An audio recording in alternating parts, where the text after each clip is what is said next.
Maulana Malik Ibrahim atau Makdum Ibrahim As-Samarkandi. Diperkirakan beliau lahir di Samarkand, Asia Tengah pada awal abad ke-14.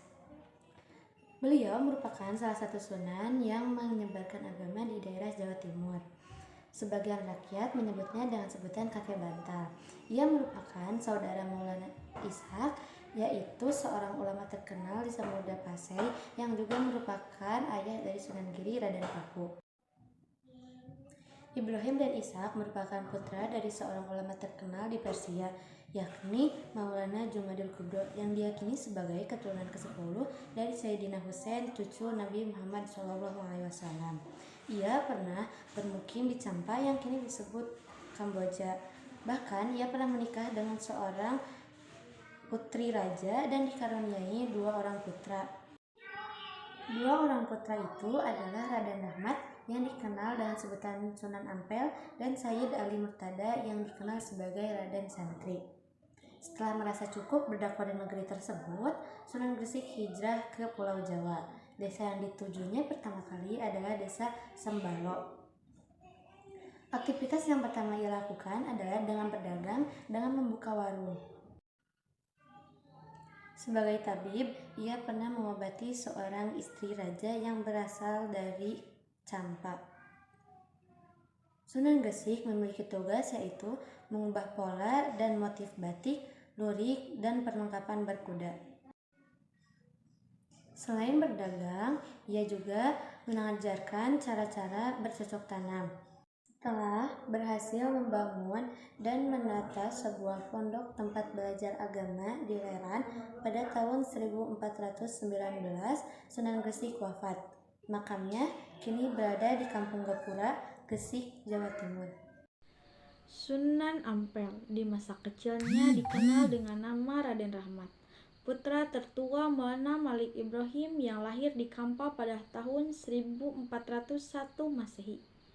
Wafat pada tahun 1481 Masehi di Demak yang kemudian dimakamkan di sebelah barat Masjid Ampel, Surabaya. Sunan Ampel masuk ke Pulau Jawa pada tahun 1443 Masehi bersama sang adik Said Ali Murtada. Sebelum ke Jawa, mereka singgah dahulu 3 tahun di Palembang. Kemudian ia berlabuh ke daerah Gresik, dilanjutkan pergi ke Majapahit menemui bibinya bernama Dwarawati. Sunan Ampel menikah dengan putri seorang adipati di Tuban, yaitu Dewi Chandrawati. Ia dikaruniai putra dan putri, yaitu Sunan Bonang dan Sunan Rajab. Ia membangun dan mengembangkan pondok pesantren. Pada pertengahan abad ke-15, pondok pesantren tersebut menjadi sentra pendidikan yang sangat berpengaruh di wilayah Nusantara. Para santrinya adalah Sunan Giri dan Raden Patah. Sunan Ampel mengadut madhab Syafi'i. Dialah yang mengenalkan moh 5. Moh main, moh ngombe, moh maling, moh madat, moh madon. Sunan Giri, nama kecilnya Raden Paku alias Muhammad Ainul Yakin. Ada juga orang yang menyebutnya Jaka Samudra. Kenapa Sunan Giri disebut Jaka Samudra? Karena beliau pernah dibuang oleh keluarga ibunya ke laut. Ibunya yang merupakan putri kerajaan dari Blamblangan yang bernama Dewi Skandadu dan ayahnya yang bernama Maulana Ishaq. Sunan Giri juga dilahirkan di Blamblangan yang kini menjadi Banyuwangi pada tahun 1442 Masehi. Sunan Giri juga menuntut ilmu di pondok pesantren Sunan Ampel, tempat Raden Patah belajar. Sunan Giri juga pernah berkelana ke Malaka dan Pasai. Setelah merasa cukup dengan ilmunya, Sunan Giri juga mendirikan pondok pesantren di daerah perbukitan Sidomukti sebelah selatan Gresik. Sunan Giri juga terkenal dengan kegigihannya dalam menyebarkan agama Islam. Sunan Giri juga mempunyai karya seni yang sangat luar biasa, yaitu diantaranya jelungan, jamuran, lil ilir, dan cublak-cublak suwung. Sunan Bonang memiliki nama asli yaitu Raden Maulana Makdum Ibrahim. Sunan Bonang sendiri lahir pada tahun 1465 di Rembang dari pasangan suami istri yakni Sunan Ampel dan Nyai Ageng Menila. Biografi Sunan Bonang sekaligus merupakan keturunan ke-24 Nabi Muhammad. Dia memiliki 8 saudara, salah satunya Raden Qasim yang dikenal dengan gelar Sunan Derajat. Menariknya, Sunan Bonang belajar agama Islam dan keilmuan lainnya dari sang ayah langsung, yaitu Sunan Ampel di pesantren Ampel Denta. Sunan Bonang bersama santri-santri Sunan Ampel yang lain seperti Sunan Giri, Raden Patah, dan Raden Kusen. Sunan Bonang dikenal sebagai ahli ilmu kalam dan ilmu tauhid. Maulana Makdum itu banyak belajar di Pasai, kemudian sekembali dari Pasai, Maulana Makdum Ibrahim mendirikan pesantren di daerah Tuban. Sunan Bonang dikenal sebagai seorang penyiar Islam yang menguasai ilmu fikih, usuluddin, tasawuf, seni, sastra, arsitektur, dan ilmu silat dengan kesaktian dan kedikdayaan menakjubkan. Bahkan masyarakat mengenal Sunan Bonang sebagai seseorang yang sangat pandai mencari sumber air di tempat-tempat yang sulit air. Sunan Bonang meninggal pada tahun 1525 dan dimakamkan di Tuban, pesisir utara Jawa yang menjadi basis perjuangan dakwahnya. Makam Sunan Bonang hingga saat ini masih dikunjungi bahkan penziarah dari seluruh Indonesia. Dalam sejarah Islam, Sunan Bonang diketahui menyebarkan agama Islam dengan cara yang unik, yakni menggunakan kesenian. Beliau menggunakan alat musik gamelan untuk menarik simpati rakyat. Konon, Sunan Bonang sering memainkan gitar berjenis bonang, yaitu perangkat musik ketukan berbentuk bundar dengan lingkaran menonjol tengahnya. Jika tonjolan tersebut diketuk atau dipukul dengan kayu, maka akan muncul bunyi merdu. Penekanan keilmuan yang diciptakan Sunan Bonang adalah mengajak murid-muridnya untuk melakukan sujud atau sholat dan zikir. Hingga sekarang, ilmu yang diciptakan oleh Sunan Bonang masih dilestarikan di Indonesia oleh generasinya dan diorganisasikan dengan nama Padepokan Ilmu Sujud Tenaga dalam Silat Tauhid Indonesia. Sunan Kalijaga. Nama kecil Sunan Kalijaga adalah Raden Said. Ia lahir tahun 1450 Masehi. Ayahnya bernama Arya Wilatikta. Nama Sunan Kalijaga paling banyak disebut masyarakat Jawa. Dia juga memiliki sejumlah nama panggilan lain seperti Lokajaya, Syekh Malaya, Pangeran Tuban, atau Raden Abdurrahman.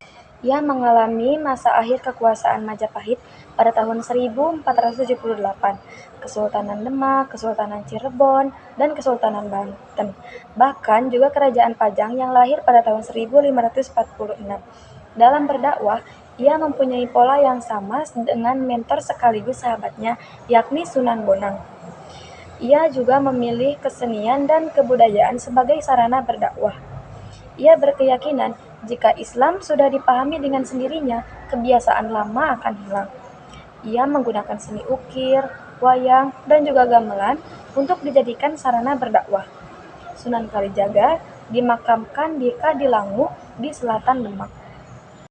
Sunan Gunung Jati atau Syarif Hidayatullah diperkirakan lahir sekitar 1948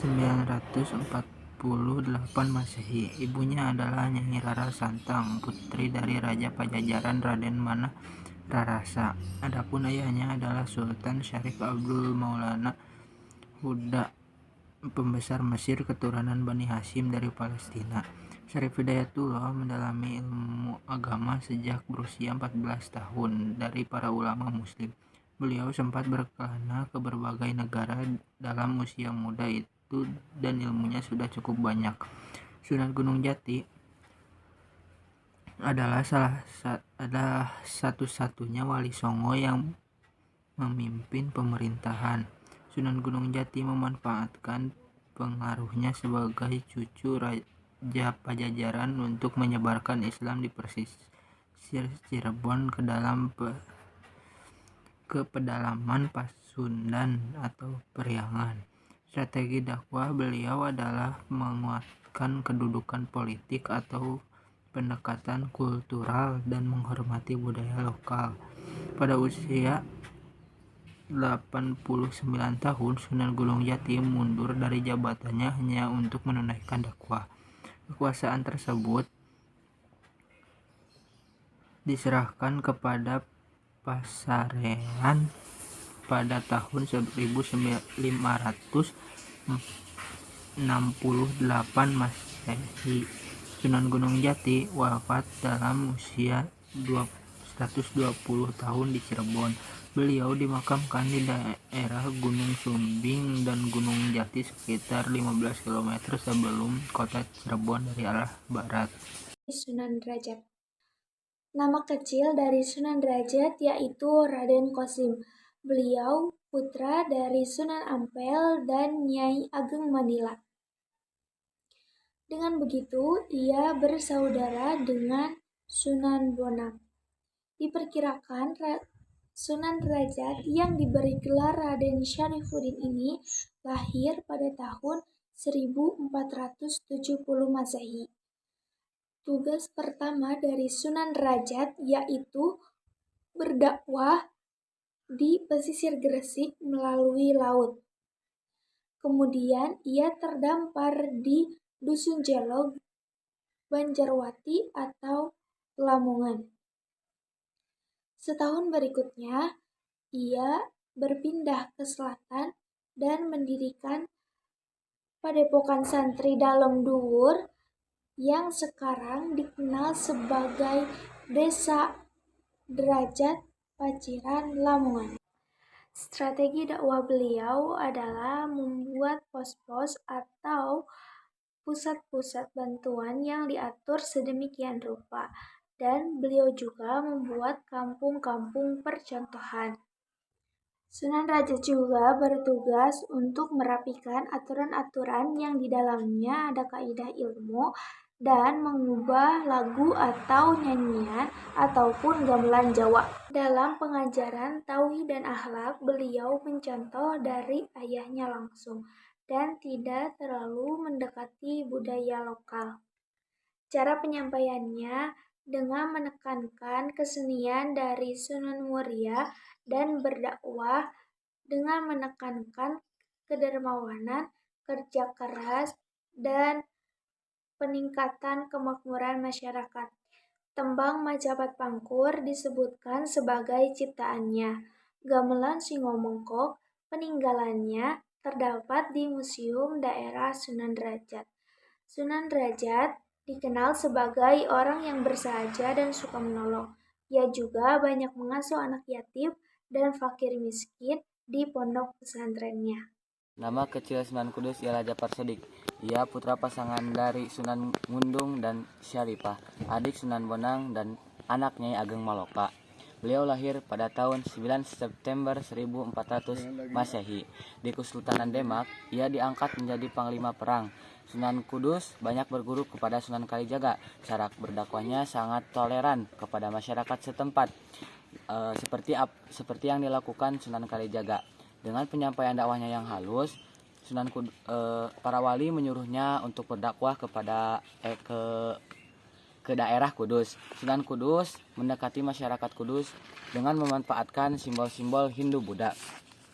Sunan Kudus juga mengubah cerita ketauhidan, sebuah pendekatan yang mengadopsi